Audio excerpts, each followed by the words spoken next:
vying for your vote in the 2024 PDGA Board of Directors elections. The one and only Wilbur Wallis. Wilbur is PDGA number 6583. He's one of a couple of board members actually running for re-election during this particular election cycle. Wilbur, welcome. You've obviously been around the game a long time with that 4-digit PDGA number. Give me a quick synopsis of yourself. Where are you from? How long you been around the game? Grew up, born and raised in Peoria, Illinois, home of the famous Ledgestone now. That's where I started playing. First time I threw at baskets. I've been playing Frisbee I don't know, since the late 60s, early 70s when I was 7, 8, 9, 10 years old, something like that. First time I threw at baskets was 1986 at Bradley Park. Fell in love with the game somewhere in that first round. I knew it's something I was going to be doing for the rest of my life just because it was so much fun, and I was terrible when I played. But I knew it was something that was just, I can get better at this, and it was fun.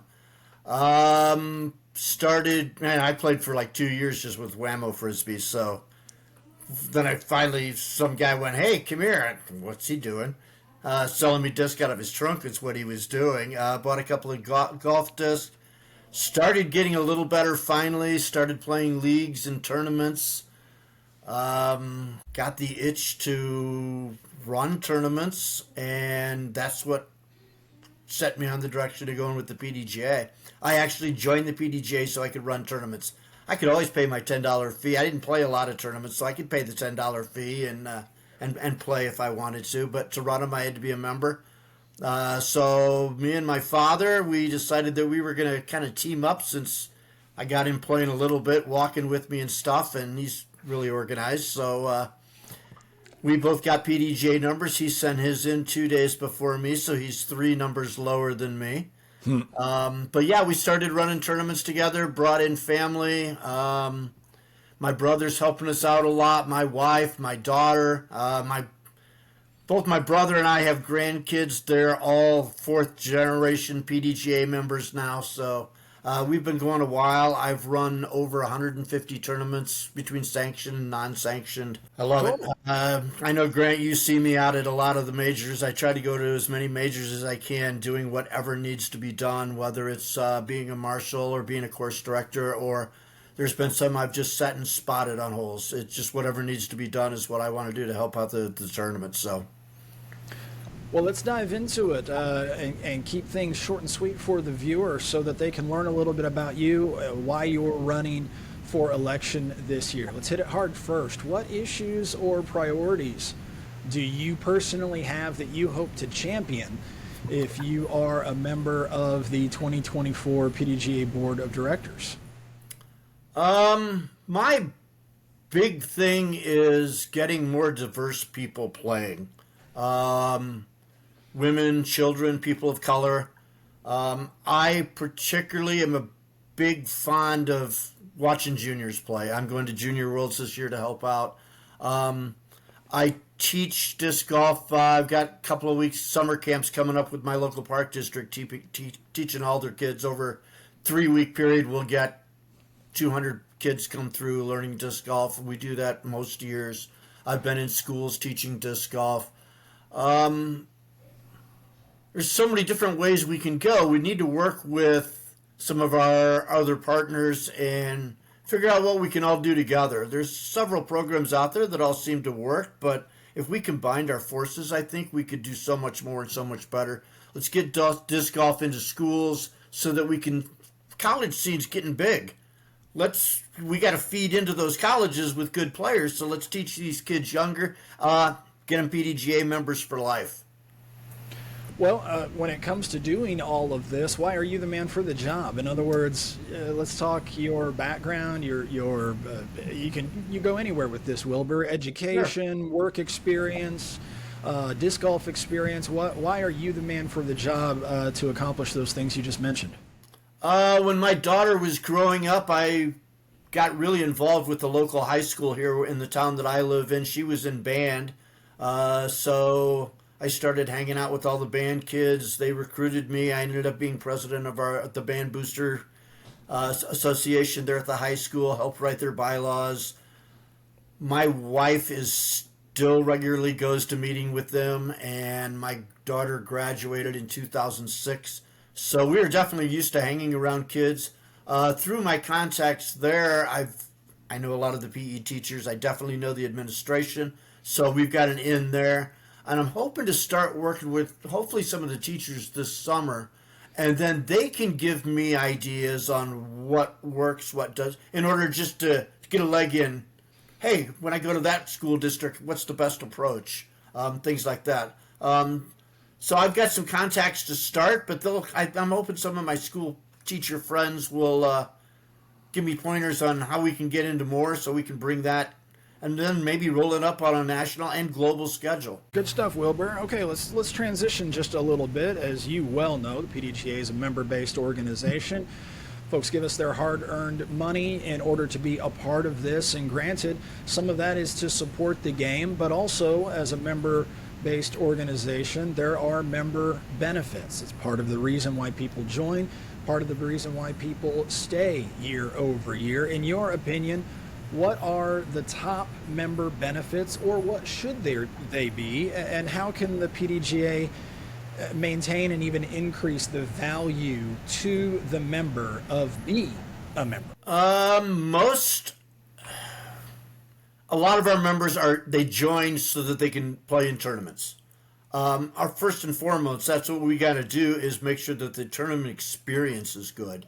Tour standards, make sure all sanctioned events are following the tour standards for whatever tier they are. Obviously, there's different ones for a league versus, an elite series or something. But follow the standards that are out there. Tweak those standards if need be. To do that, we need to train our TDs better. TD training program. That's what we need. We need this so that we can something consistent.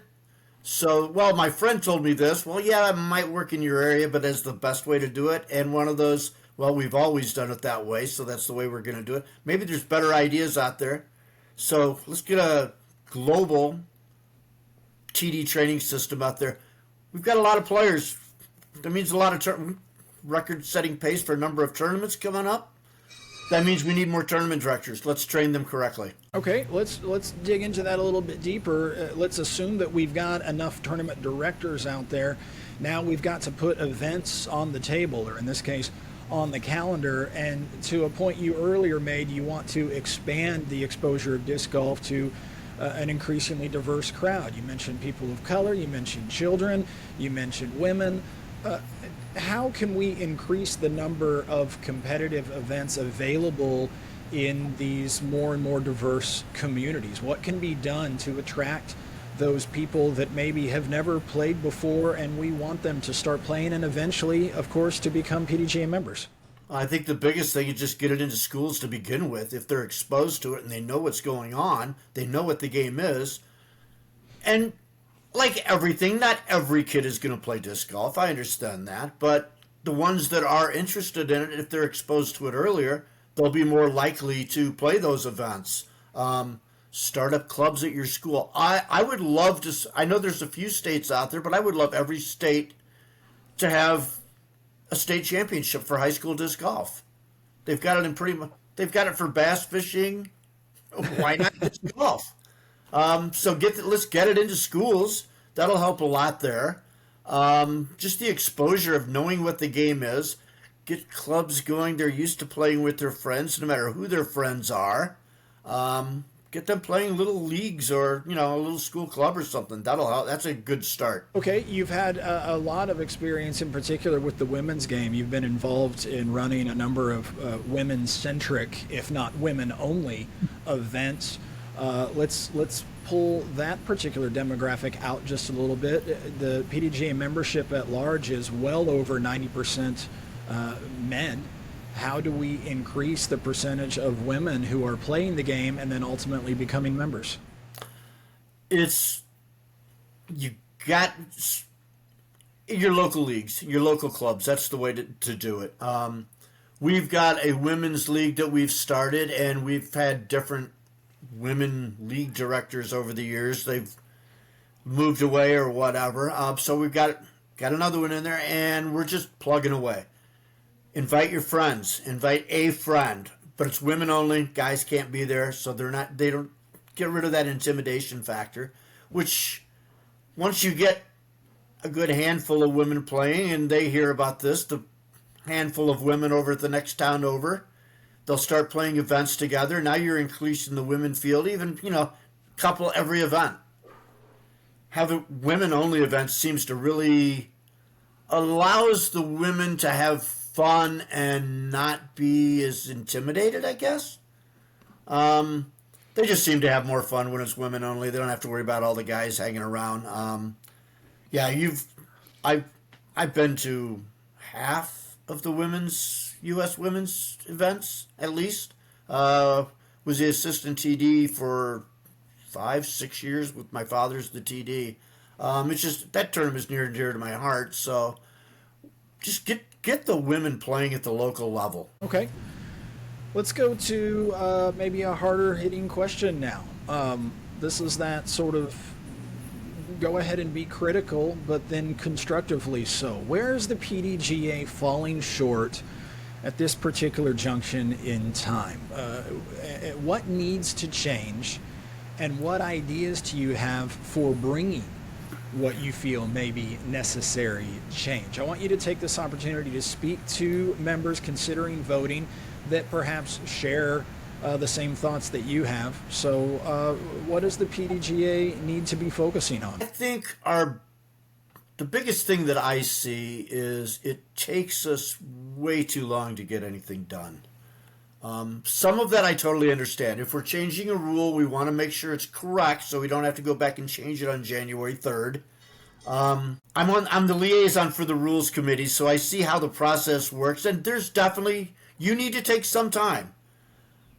But it's a long time. And that goes for anything in the PDGA. It just seems to take a long time. If we can speed that up a bit, I think that would be helpful. It's come to the board with something, okay, we like that idea, go back to committee, okay, committee works on it. Committee comes back to, they work on it for 2, 3, 6 months. They work on it, send it back to the board. Well, wait a minute, you went the wrong direction. That's not quite what we wanted. So now it goes back to committee for 6 months. We're already into it for at least a year, and we really haven't got anything accomplished yet. Part of it is maybe the board's not acting quick enough. Part of it, I think, is the committees aren't acting quick enough. Maybe there needs to be more interaction between, and that's probably partially my fault too. I mean, I talk with the rules coordinator quite a bit, but maybe it even needs to be more, and in all committees that way. Mm-hmm. Okay.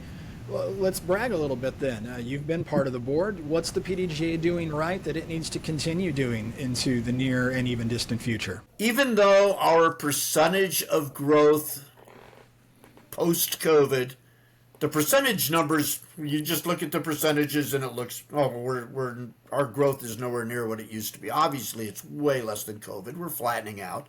But we are still growing more new members every year than we had the previous year. The percentage may not be up there, but because we're in higher volume, we're getting more actual new members. Our current members generally are sticking around quite a bit, so our numbers are increasing, which is good.